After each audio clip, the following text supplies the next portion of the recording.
আসসালামু আলাইকুম প্রিয় দেশবাসী, আপনারা সবাই অবগত আছেন গত 3 দিনের টানা ভারী বর্ষণে ফেনী জেলা অর্থাৎ ফুলগাজী এবং পরশুরামে চিরুনি এবং মোহরী নদী প্রায় 10 থেকে 15টা বাঁধ ভাঙিয়ে ভয়াবহ অবস্থা বন্যা রূপ নিয়েছে।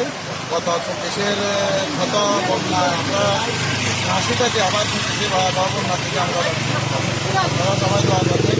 বাংলাদেশ জাতীয়বাদী দল গণমানুষের দল ফেনী এক আসনের সাংগঠনিক সমন্বয়ক জননেতা রফিকুল আলম মজুভাইয়ের নির্দেশে বাংলাদেশ জাতীয়বাদী যুবদল কেন্দ্রীয় সংসদ ফেনী জেলা যুবদলের নির্দেশনায় আমাদের ফেনী যুবদলা জাতীয়বাদী পরিবার যুবদলা যুবদল প্রত্যেকটা ইউনিট মাঠে আছে, সর্বদা কাজ করতেছে।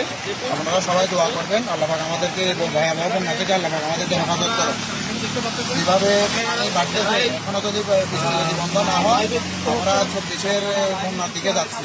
তাই দেশবাসীর কাছে দোয়া খাই, সবাই দোয়া করবেন আল্লাহ পাক যাতে বৃষ্টি বন্ধ করে দিই, না হয় আমাদেরকে রক্ষা নেয়। পরিস্থিতি খুবই ভয়াবহ, পানি ক্রমান্বয়ে বাড়তেছে। ইতিমধ্যে বিভিন্ন ইউনিয়নে অনেকগুলা গ্রাম প্লাবিত হয়েছে, অনেকের বাড়িঘর নিয়ে গেছে, অনেকের বাড়িঘরে পানি উঠেছে।